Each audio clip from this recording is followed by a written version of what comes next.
Bueno, muy buenos días. Vamos a principiar la clase del día de hoy. La semana pasada nos habíamos quedado discutiendo un poquito en la parte teórica qué es un atributo, qué es una variable. Hablamos de una variable discreta y una variable continua. Cuando nosotros venimos y vamos a trabajar estadística, hay dos grandes ramas de la estadística que es importante que las tengamos en cuenta. Y vamos a hablar de dos tipos de estadística, de lo que es la estadística descriptiva y lo que es la estadística inferencial. Entonces, cuando nosotros hablamos de la estadística descriptiva, si nosotros tenemos un conjunto de elementos, ¿verdad? Tenemos una gran cantidad de elementos acá. La estadística descriptiva va a consistir en que esta población, que nosotros la identificamos con una N mayúscula, esa población vamos a estudiar la población completa. Quiere decir que vamos a agarrar cada uno de los elementos de la población y le vamos a hacer los cálculos, vamos a medirlos, los vamos a analizar.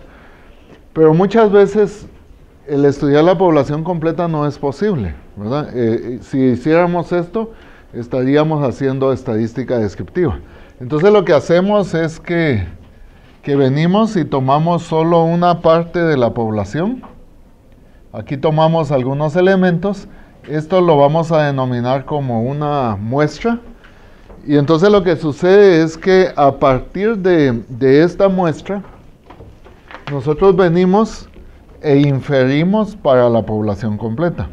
Entonces, cuando hacemos esto, estamos haciendo estadística inferencial.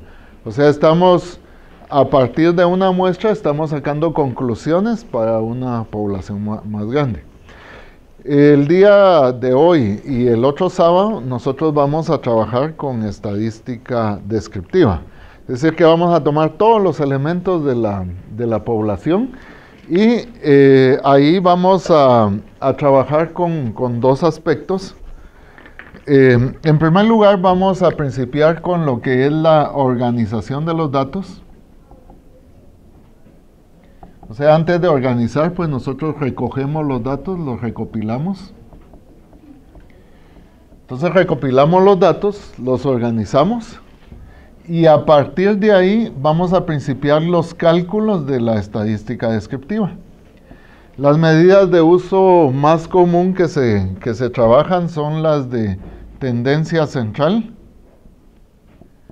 Vamos a trabajar lo que son medidas de posición.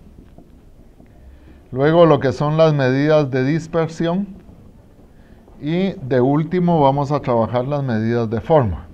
¿Ok? Bueno, hoy vamos a centrar nuestra atención a lo que es recopilación. Vamos a organizar y vamos a por lo menos llegar a estos dos aspectos. Lo que es tendencia central y lo que es posición. Digamos, a eso vamos a dedicar la clase del día de hoy. Para eso les voy a encargar que los que tienen su computadora y ya tienen sus archivos bajados, que busquen un archivo que dice ejemplo de productividad. Sobre ese vamos a estarnos basando el día de hoy, para que vayan viendo de dónde salen las fórmulas, de dónde a dónde van. El cálculo ya está hecho ahí, entonces para que ustedes chequeen de dónde va saliendo cada uno de ellos. Si tienen alguna duda, pues me van preguntando, pero lo ideal sí sería que tengan su material ahí, ¿verdad? En material de apoyo. Ajá, ejemplo de productividad. Lo ideal es que todos los archivos los tengan bajados de una vez en una carpeta, ¿verdad? Porque a veces el sistema aquí nos complica un poquito. Bueno, entonces ya a partir de ahí vamos el día de hoy a empezar a manejar datos. Y digamos, uno viene y si quiere hacer un estudio en particular, pues va y recolecta la información, recolecta los datos en los negocios. Por ejemplo, acá se hizo un estudio durante 2 semanas para chequear la productividad de 100 trabajadores. La variable que se va a analizar es la cantidad de piezas aceptables que cada trabajador realiza. Y entonces ahí, pues venimos y analizamos el primer trabajador. O sea, llegamos y decimos, bueno, el primer trabajador, ¿cuánto produjo? Produjo 25, 65. El segundo trabajador produjo 36. Y así nos vamos, ¿verdad? Entonces vamos ahí analizando lo que cada trabajador va produciendo. Ahora, una pregunta que yo les haría es, con base a esta información, ¿qué piensan ustedes? ¿Cómo tendríamos ahí, digamos, los datos? ¿Quién es el que más produjo? ¿Quién produjo más piezas en este caso? Hay que ordenarlos, pero si lo tuviera sido desordenado, 88, buen ojo, ¿verdad? Pero no es tan fácil, ¿verdad? Si son 100. Ah, con Excel lo hizo, con razón. ¿Y el que menos produjo?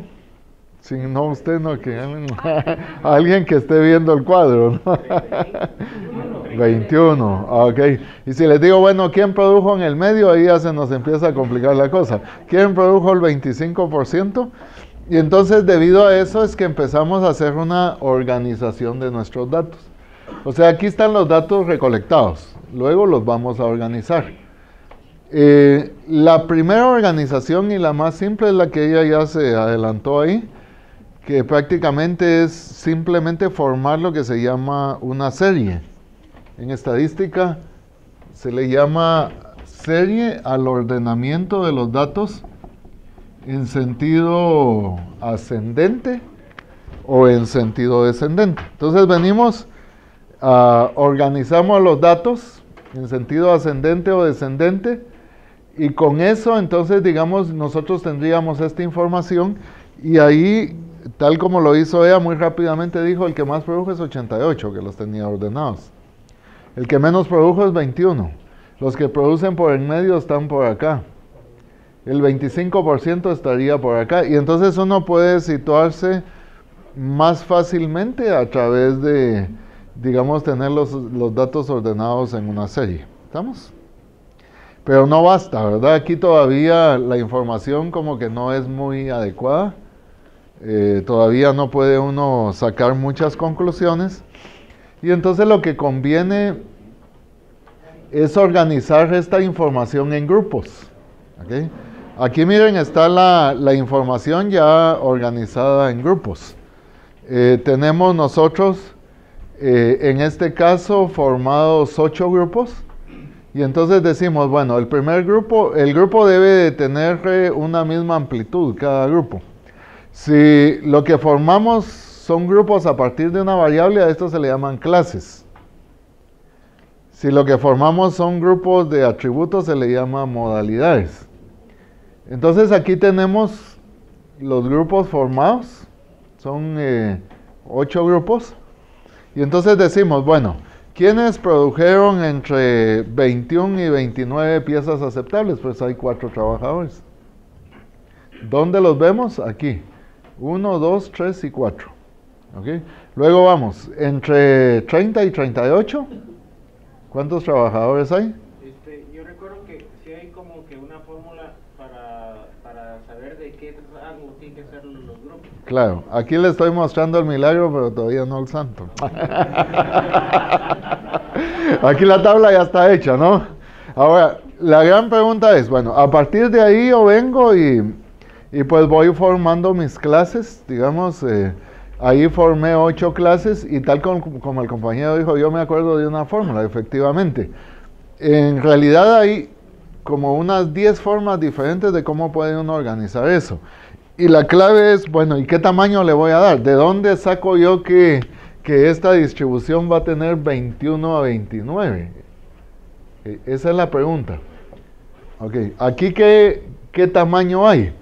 Y no tengan miedo de actuar como en parvulitos. Va a haber 21, 22, 23, 24, 25, 26, 27, 28 y 29. Hay 9. Si lo hacen muy a la ligera, dicen ustedes 29 menos 21 hay 8. No, hay que incluir siempre el valor extremo para que quede incluido desde el 21 al 29, ¿ok? Entonces ahí hay 9. ¿De dónde surge este 9? Esa es la pregunta. para ese tamaño. Y tal como lo dijo el compañero, se recuerda de una fórmula. Hay un señor que trabajó esta fórmula que es apellido Sturges, un estadístico que vino y desarrolló esta fórmula. Miren.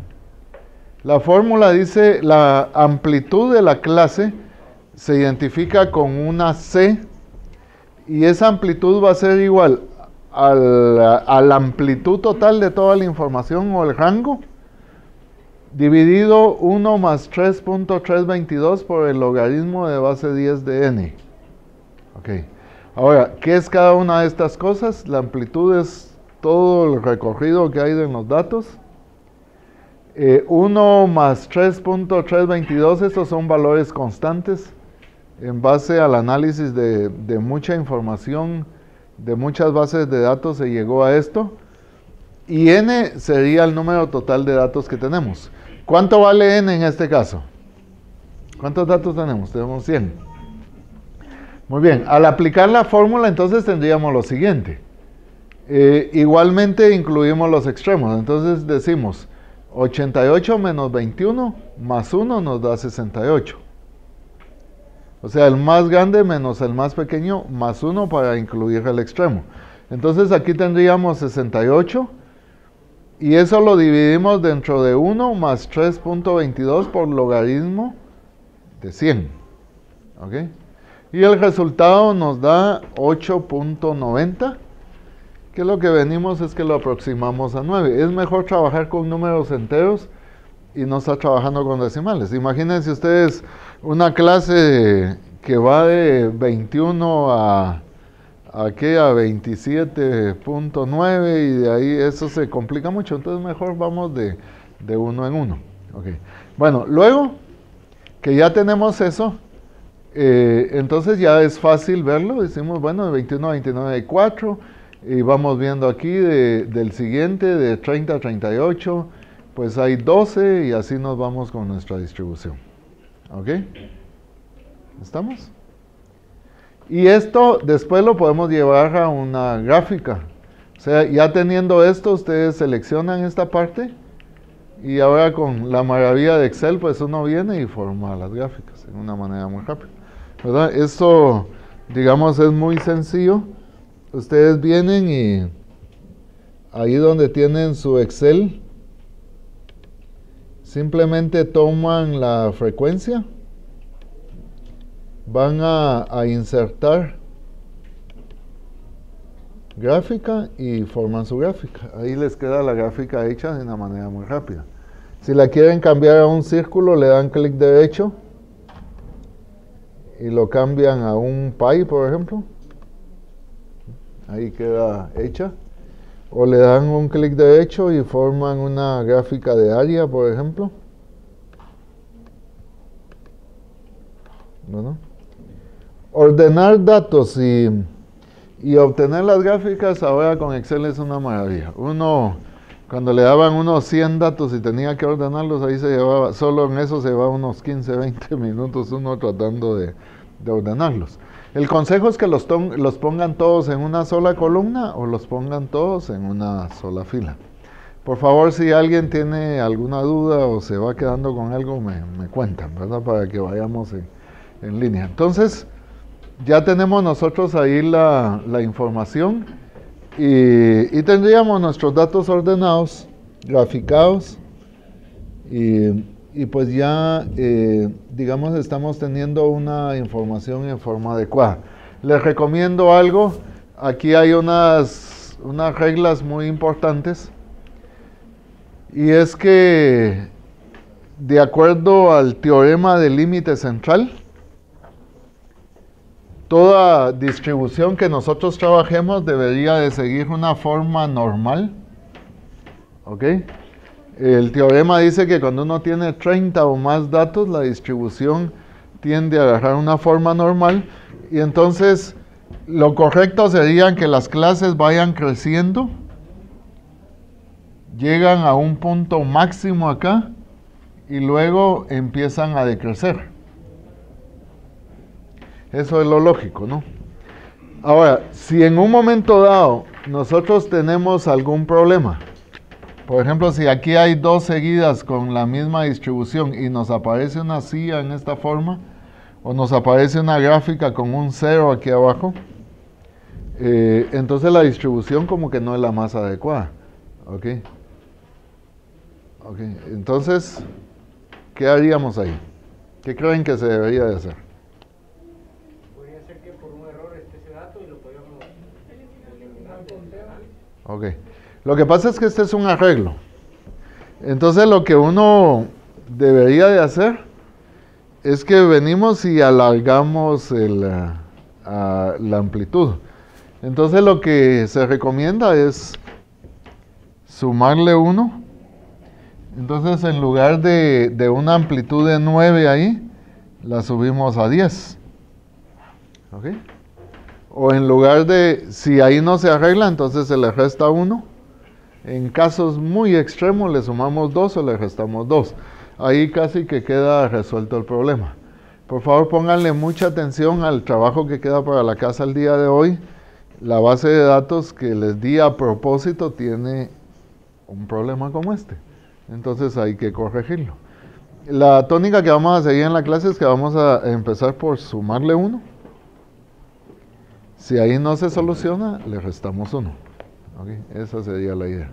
Entonces van a tropezarse con eso a la hora de trabajar. Va a ser importante entonces que tengan estos cuidados y con eso nosotros tendríamos un arreglo de distribución de frecuencia adecuado y las gráficas que ya nos van a mostrar una normalidad. ¿Ok? ¿Estamos? Bueno, hasta ahí llegamos entonces con este arreglo de los datos y vamos a trabajar en este momento ya las primeras medidas y nos vamos a ir a lo que es tendencia central. Bueno, ¿qué medidas de tendencia central platicamos la última vez en clase? ¿Cuáles vamos a trabajar? Media, moda, mediana. Muy bien.